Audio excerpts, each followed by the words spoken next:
બધું હવે આમાં કોઈની લાલચ છે નહીં.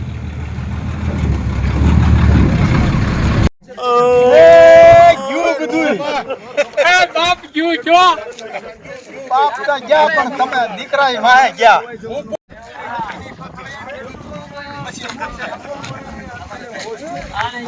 તમારું નામ શું ને હાલમાં તમારા ખેડૂતોની ખેતીની જમીનનો જે ગંભીર પ્રશ્ન છે શું કહેશો? મારું નામ કાળુભાઈ લવાભાઈ ઝાલાવાડિયા, જુનાહોર ગામનો ખેડૂત છું હું. અને અમારી ખેતીમાં કાંઈ પણ થાય એમ નથી અટાણે. 2 વખત 15 દિવસમાં 2 વખત પાણી આવ્યું, 2 વખત વાવેલું બધું વહી ગયું. કેટલો ખર્ચો કર્યો હતો? ખર્ચો તો એનો ખેતીનો કોઈ પાર જ ન આવે, ગણ્યા ગણાય નહીં એમ જ હોય. અને હું આ બેટમાં ફેરવાઈ જાય છે, તમારી સ્થિતિ શું થાય છે વરસાદ આવે ત્યારે? વરસાદ આવે સ્થિતિ જાગવાની બસ આખી રાત. મોલાત નું શું થાય? મોલત વહી જાય પાલીતાણા. કેમ પાલીતાણા? તે પણ પાણી પાલીતાણા જાય છે ને અહીંથી. શેત્રુંજી નદી બહાર હાલે એટલે પાણી જાય, બધું નુકસાન. અગ્રણી ખેડૂત છું ને, હાલમાં તમારા ખેડૂતોની જે જમીન છે એનો ગંભીર પ્રશ્ન થયો છે. શું પ્રશ્ન છે આખો વાત કરો ને?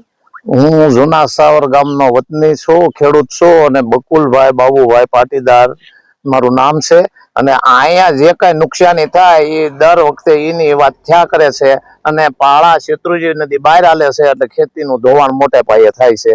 અને તાત્કાલિક સહાય કરે સરકાર, સર્વે કરી અને થોડો સહાયમાં જે કાંઈ આવતું હોય એ આપે તો ખેડૂત ફરીને પગભર થાય. નકર હવે કોઈ પરિસ્થિતિ છે નહીં ખેડૂતને વાવવું કે શું કરવું એ સિવાય તો કોઈ આત્મહત્યા કરવા સિવાય કોઈ પ્રશ્ન થતો નથી ઉભો આમાં. અને બીજું એવું છે કે જો આ પાળાનું ને એની વાત કરી બધાએ, પણ એ જો મંજૂર થયો હોય અને થાય એવું હોય તો દિવાળી પછી શરૂ થાય તો ખેડૂત થોડું ઘણું કઈ આમાં કમાય અને પગભર થઈ શકે. બાકી તો હાવ ભૂખ મરા જેવું જ છે, અહીંયા કઈ છે નહીં બીજી વસ્તુ. તમારે દર ચોમાસે બેટમાં ફેરવાઈ જાય ગામ આખું? દર ચોમાસે પાણી આવે, શેત્રુંજીમાં ઉપરવાસમાં વરસાદ પડે એટલે પાણી આવે એટલે બેટમાં ફેરવાઈ જાય. ગામ આખું જાગી અને સવાર સુધી બેસે. ઘરમાં કઈ પાણી આવી જાય એની કોઈ અંદાજ નહીં. એમ કેટલું પાણી આવે ને કેટલો વરસાદ પડે એનું તો કોઈ માપ નથી. આ તો આકાશ વૃત્તિ છે બધી. એટલે જાગી અને રાત કાઢવાની છે. 20 દિવસ પહેલા પાણી આવ્યું તો આખું ગામ ઢોરા ઉપર છે, પ્લોટ વિસ્તાર ખાલી કરી બધા રામજી મંદિરે આડાવડા બધા રાત કાઢી. સવારે જોયું પાછું આ 20 દિવસમાં ફરીને પાણી આવ્યું. એટલે આની આ પરિસ્થિતિ છે. સરકાર પાસે શું અપેક્ષા? સરકાર તો પાળો બાંધે, એક શેત્રુંજીનો ગામ રક્ષણનો અને 2 સીમ રક્ષણનો પાળો જે મંજૂર થયો એ તાત્કાલિક કરે અને ખેડૂતોને સહાય કરે, ગ્રામ સેવકોને આદેશ કરે. અને જે આમાં કઈ સર્વે કરવા જેવું છે નહીં કોઈ વસ્તુ. આમાં હંધો હામું દેખાય છે, તમે જોવો એટલે કેટલું નુકસાન છે. એ સર્વે ની વાતો કરે, 8 થી 10 દિવસ કેડે સર્વે કરવા આવે તો આમાં હાથી હાકીને વાવેતર કરે છે. એ કે આમાં 30% નથી ધોવાનું છું, પછી તો શું કરવાનું આમાં? બીજું તો ખેડૂત તો કઈ ની રાહે બે નહીં. અગ્રણી ખેડૂત છું ને, હાલમાં તમારા ગામમાં જે ખેતીની જમીન ધોવાયનો ગંભીર પ્રશ્ન છે, કેટલી જમીન ધોવાય છે અને શું સ્થિતિ ખેડૂતોની છે વાત કરો ને? અમારે ગામની જમીન અંદાજે 16,000 વીઘા જમીન છે. તેમાં 10,000 વીઘામાં પાણી ફરી વળે છે. અને આજથી 5 તારીખે પણ આવું પાણી આવ્યું હતું, ઓનર જેવું જ પાણી હતું.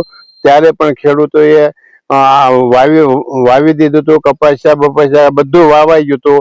અને પાછું ગઈ 24 તારીખે કાલે પાછું તમામ બિયારણ પાળા તમામ ખેતરનો ધોવાઈ જશે. એટલે અમારી એક જ માગ એવી છે કે ભાઈ સરકાર તાત્કાલિક અને સહાય અને વારે આવે એવી જ અમારે ગામ વતી અમે વિનંતી કરીએ છીએ આગેવાનોને, ધારાસભ્યોને, સંસદ સભ્યોને. હાલમાં જે તમારા નામ સાથે કયો કે ખેતીનું શું સ્થિતિ થાય છે શેત્રુંજી નદીના કારણે? મારું નામ દિલીપભાઈ પોપટભાઈ લહેરી છે. હું જૂના સાવર ગામનો રહીશ છું. મારા ગામની અંદર શેત્રુંજી નદી છે, ખારી નદી છે, નાવલી નદી છે. એ તમામ પાણી આ ખેતરોની અંદર હાલે છે. નેરાની અંદર કરતા તો ખેતરમાં બારું જાજુ હાલે છે. એટલે આવું પાણી તો 82 હોનારત વખત નું હાલે છે. અત્યારે શેત્રુંજી નદીનો જે કઈ ગામ રક્ષણનો પાળો છે, સીમ રક્ષણનો પાળો છે, એ બધું તૂટી ફાટી ગયેલું છે. એવું જે કઈ રાજકીય માણસ આવે એ એવું કહે છે કે વારે કે ભાઈ મંજૂર થઈ ગયું છે, આ કામમાં ચાલુ છે, આ થઈ જાય તમારું. આવું કોઈ હિસાબે થતું નથી. આ 20 દિવસમાં 2 વખત આવી રીતે પાણી આવ્યું, ધોવાઈ ગયું, બધું વહી ગયું. ખર્ચાનો કોઈ માપ નથી, એટલો અમે ખર્ચો કરવી છે આમાં. અને ધૂળની જે કાંઈ મંજૂરી આપે, હવે 7મા મહિના મંજૂરી આપે તો ખેડૂત ધૂળે હું નાખી લે આમાં.